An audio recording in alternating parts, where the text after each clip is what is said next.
ettekandmisele tekstiililoolase Erika Pedaku ettekanne, aga selle esitab meile Anu Kannike, sellepärast et Erika Pedak, tal ei olnud võimalik tulla Tartusse Saaremaalt ja tal oli ettekanne valmis, slaidid valmis ja Anu Kannike, ma arvan, on parim inimene, kes tunneb teemat ja oskab sellest rääkida kõige paremini. Aga Erika Pedak on, nüüd elab ta Saaremaal, aga ta on ühtlasi Kõrgema Pallase kunstikooli külalisõppejõud ja ülikooli, Tartu Ülikooli Viljandi kultuurikolledži õppejõud ja temas on siis ühendatud tekstiilikunstnik, tal on vastav haridus ja teiselt poolt siis ka kunstiajaloolane, tekstiililoolane, nii et see on selline õnnelik ühendus, aga nüüd ma annan Anule sõna, palun. Nii, teemaks on siis ideaaliks modernne rahvuslike lainete tekstiil, said eestikeelseid naiste ajakirju ja õpikuid.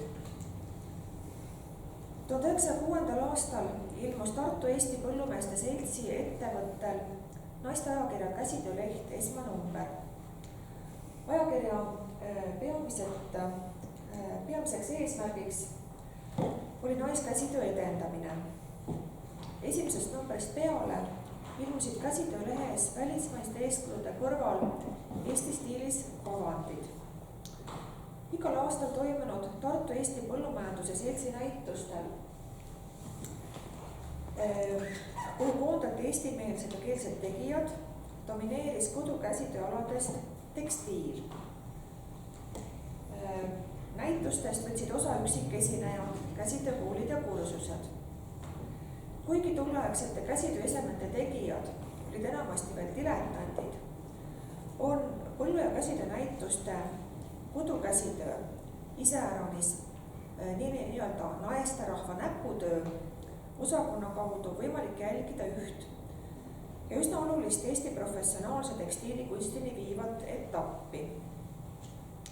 Eriti tegusaks oli aeg 20. sajandi vahetusel ja alguses, mil Tartu Eesti Põllumeeste Seltsi esimeheks sai Jaan Tõnisson.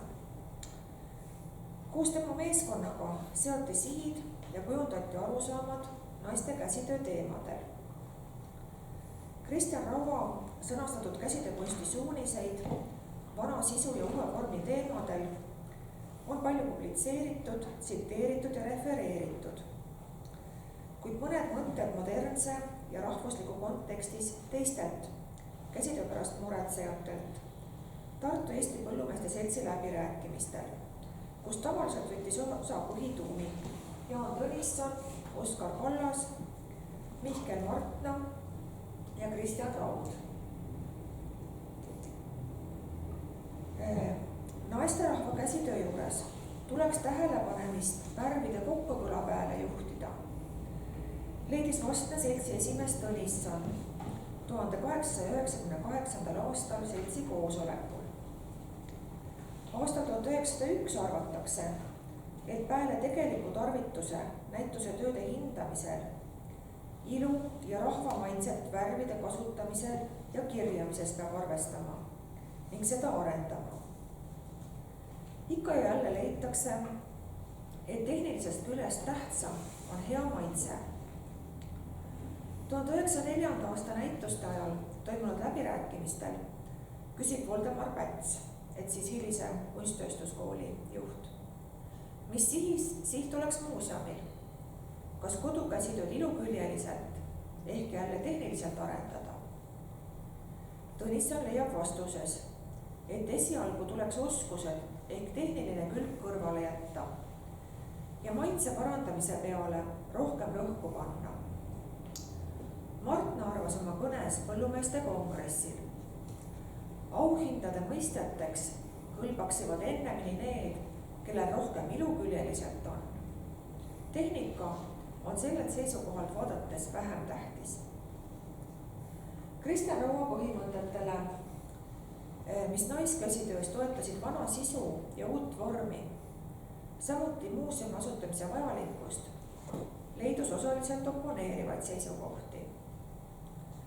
Tuleb nõustuda Mihkel Martnaga, kes pidas käsitöös avalduvat maitsevaesust ja rahvakunsti orjalikku kopeerimist oskamatusest tulenevaks. Püsimuuseumist tõhusamaks luges ta liikuvat niinimetatud rändmuuseumi kaasaegsetele nõuetele vastavate näidetega. Dekoratiivkunsti näidete tutvustamine laiemale avalikkusele olnuks sajandi alguses tõepoolest suure kasuteguriga ettevõtmine. Sajandi algupoolel või alguspoole polnud veel loodud süsteemset järjepidevat käsitöö ja kunstiharidust.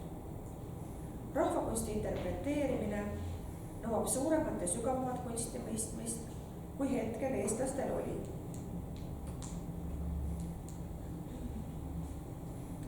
Appi tulid soomlased.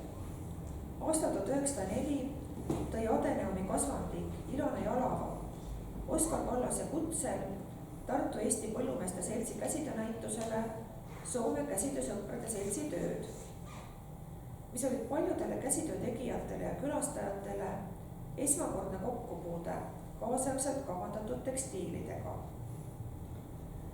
soomlanna Jalava kirjutas kokkuvõtvalt, et siin säärast äratust vaja oleks kui 20 aasta eest Soomes. Väljapanek andis tõuke Põllumajandusseltsi samal ajal aastal toimunud läbirääkimistel pidata vajadusele orienteeruda käsitöös seni ainuvõimalikuna näiva eestimaitselise kõrval modernsele ja juugendile. Ja sama Ilona Jalava siis aastatel 1905 ja 1906 viis läbi Tartus käsitöökursused, kus ka siis ikkagi peamine rõhk oli sellel, kuidas käsitöö jaoks vajalikke eeskirju ehk mustreid iseäranis rahvuslikus maitses joonistada. Kuid mõnikord seati tekstiiliseme väärtustamisel ilu või esmane nõue ka kahtluse alla. Nii nähti naiste näputöös kohati ka rahva ja aja raiskamist. Näiteks siis ühel seltsi üldkoosolekul külalisena viibinud Villem Reimann arvas, et tsitaat mõnel pool tütarlaste näputööde valmistamisega liiale mindavat. Peretütred ajavad sageli oma vanemat piinlikku seisukorda sellega, et nendelt nimetatud näputööde tarvis üht ja teist nõuavad, mis mitte vähe kulu ei tee. Toredad ehted harjutavad tütarlapsi edvistama ja mustemaid töid pulgama. Sagedasti polevad tore vaip voodi kohal sugugi ehteks, vaid nagu kullatud sadul sea seljas, sest majas tegelikult mustus ja korratus valitseb. Seda mõtet siis koosolekul kinnitasid mitmed osalejad, ka võrreldes käsitöö tegemist ajude raiskamisega. Edasi siis esimesed professionaalsuse ilmingud Eesti tekstiilikunstis, keda me siin slaidil ka näeme. Nimelt siis teadlik hariduspüüd ja haritud naiste osatähtsus kasvas paralleelselt Eesti naisliikumise uue etapiga 20. sajandi alguse kultuurimurrangu aastatel. Peamistest naiste asja ja ajakohastest eneseteostuse valdkondadest leiti sobivaks eriti naiskäsitöö edenemine. Sajandi alguse õpihimuliste naiste tahe ja tegutsemisvajadus leidsid ühiskondlikku toetust. Oma aja ettevõtlike naiste hulgas olid üldsusele vähem tuntud, kuid professionaalse tarbe ja tekstiilikunsti seisukohalt tähtsad eelkõige Juuli Suits, Alma Kuskel-Johanson ja Vanda Johansson. Nemad kuulusid esimeste peamiselt Soomes erialase koolituse saanud naiste hulka, kelle jõuline tulek ühiskondlikku ellu mõjutas naiskäsitöö arengut. Nii aidati ühtlasi kaasa kogu Eesti kodukultuuri moderniseerimisele. Juuli Suits siis esimene siin vasakult kes oli Tartus sündinud, oli esimesi kutselisi naiskeraamikuid. Kuid antud teema kontekstis saab temast rääkida kui ühest esimestest professionaalsetest tekstiilikunstnikest, kes saavutas sel alal märkimisväärseid tulemusi. Alma Kuskel-Johanson, kes oli sündinud Paulmeres käsitöölise peres, muretses rahvusliku omapära puudumise ja Saksa ajakirjadest maitsetute mustrite jäljendamise pärast kodukäsitöös. Tema elutööks kujunes Tartu Naisühingu käsitöökooli alustamine, tegevuses hoidmine ja arendamine. Vanda Johanson, kes oli sündinud Ahjas ja kelle loomingust oli hiljuti väga tore näitus ka Tarbekunstimuuseumis, oli uudishimuliku rännumehena oma loomingus eksperimenteerija. Suurema osa oma elust Tartus elanud, erinevates koolides pedagoogina töötanud, mõjutas ta särava loovisikuna Eesti professionaalse tekstiilikunsti kujunemiskäiku. Siin on ka nende loomingud.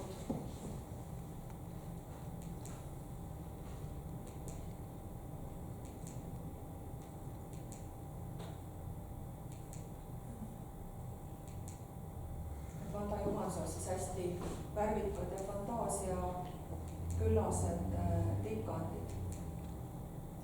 Edasi Oskar Kallisest.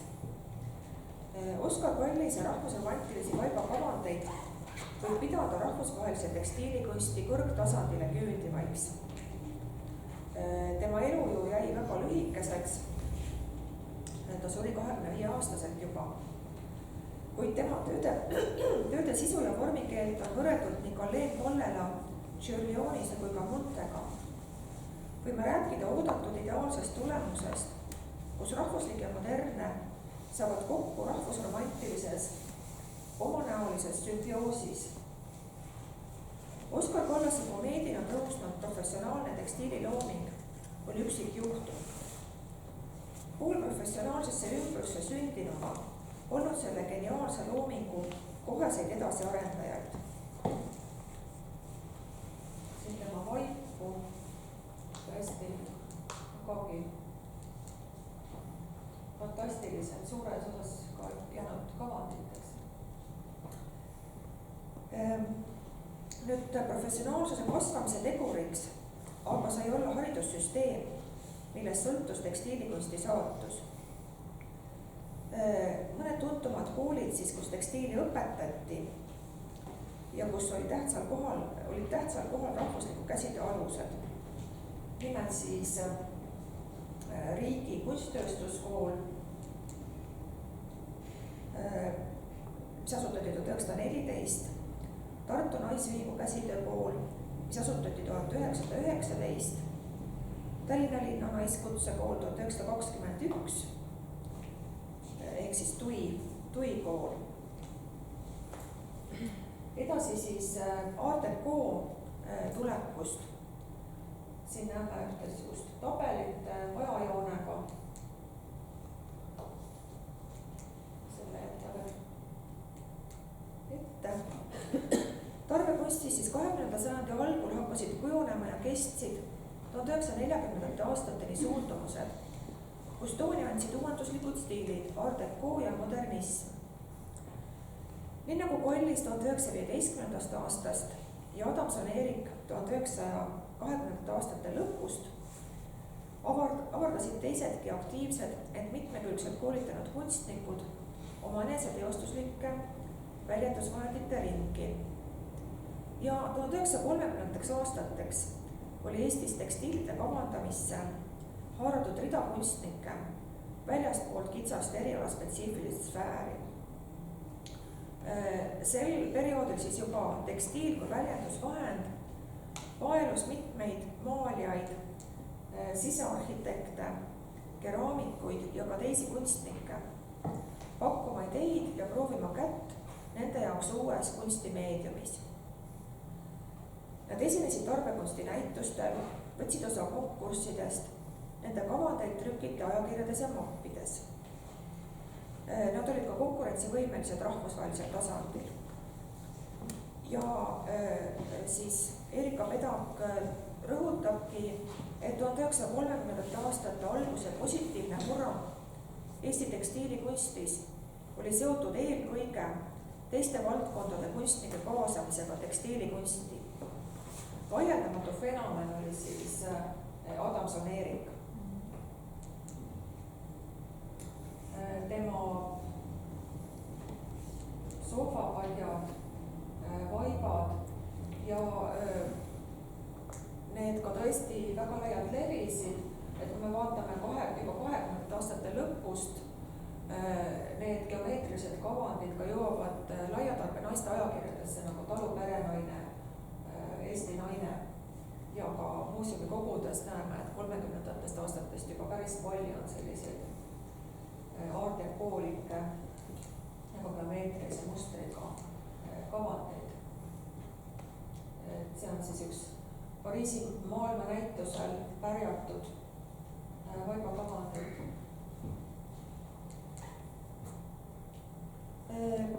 Karin Luts samamoodi tuntud ju noorikunstnikuna, aga samuti harrastas vägagi edukalt ka vaiba kavandeid ja August Roosileht sellise ka konservatiivsema rahvusromantilisema stiili esindajaga väga mitmekülgne, küll maalis, küll tegi ta mööblikavandeid, et siin ka meie näitusel on väljas üks foto tema mööblikavanditest. Aga siis tähtsat rolli etendas ka osaühing Kodukäsitöö, mis rajati 1927 ja mis oli omavahelise käsitöö valmistamist ja realiseerimist koordineeriv organisatsioon ja kujunes ka siis nii-öelda kunstiliselt koondavaks, aga ka majanduslikult edukaks ärikeskuseks. Ja selle suunaks oli siis kodutööstuse arendamine rahvakunsti alusel ja oma toodete läkitamine ka välismaale. Samuti siis loomeliitudest oli tegus elujõuline rakenduskunstiühing, mis loodi 1932. Siin veel kavandeid Peet Arenilt.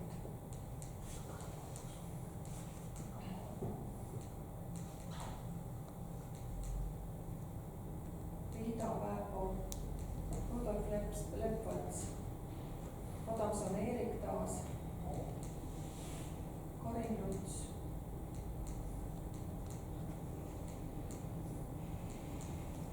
Ado Vabe.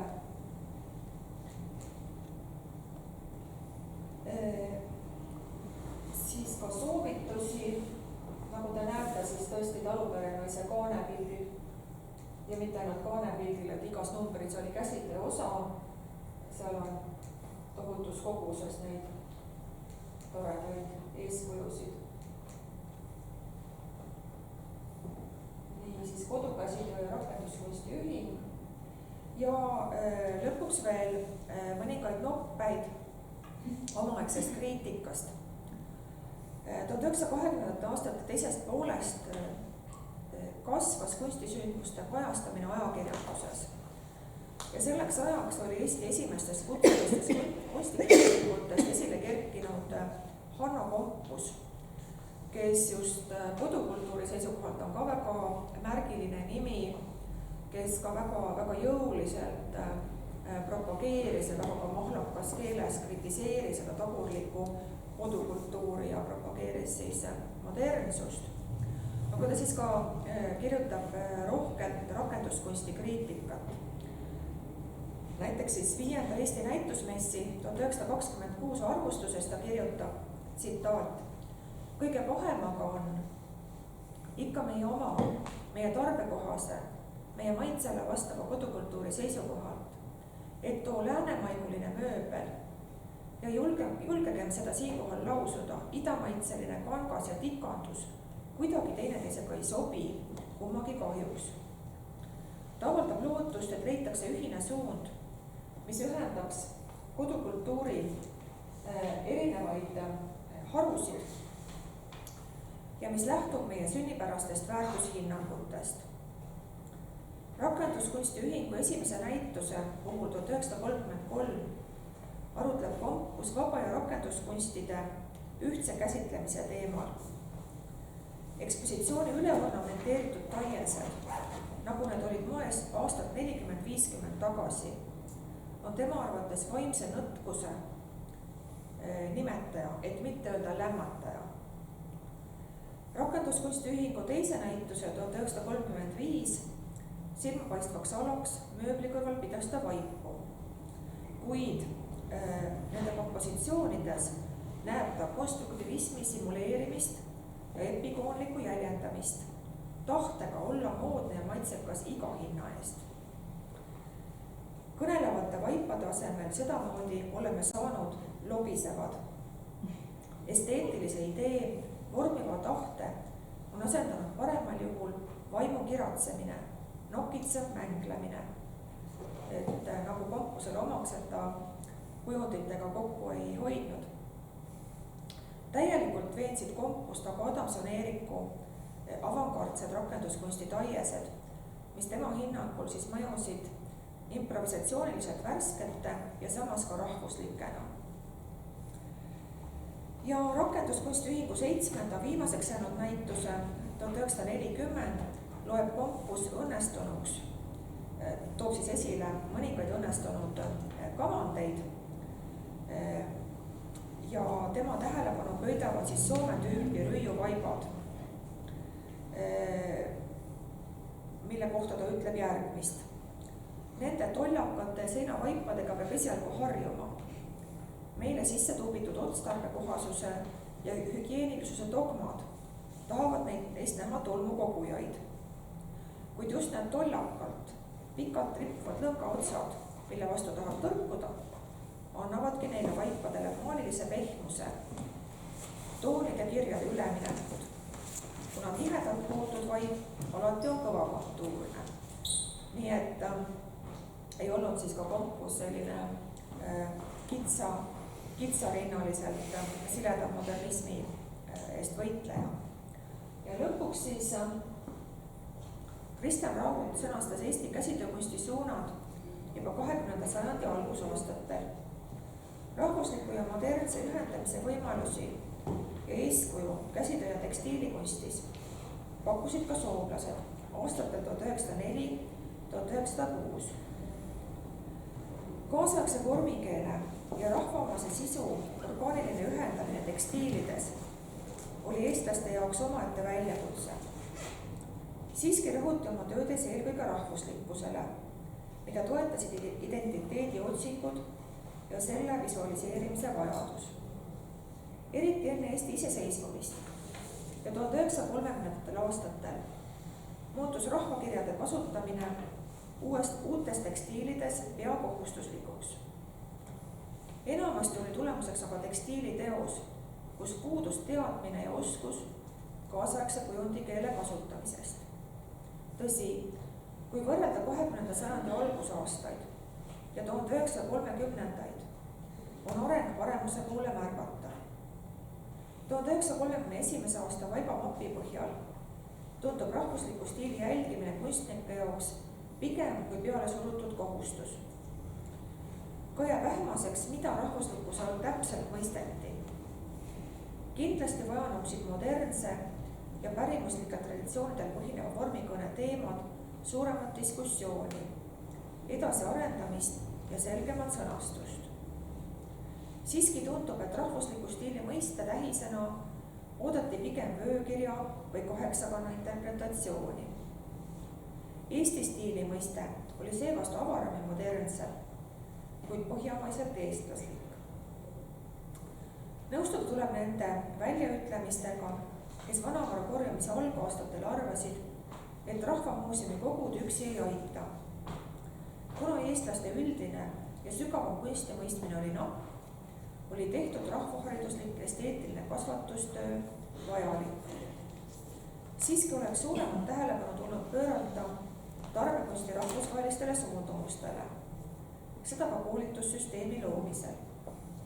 Ja kokkuvõtteks siis Erika Pedak rõhutab, et kindlasti nõuab rahvakunst kui interpreteerimiseks pretensioonikas materjal kogemust ja pühendumist nii käsitöömeistrilt kui ka kunstnikult.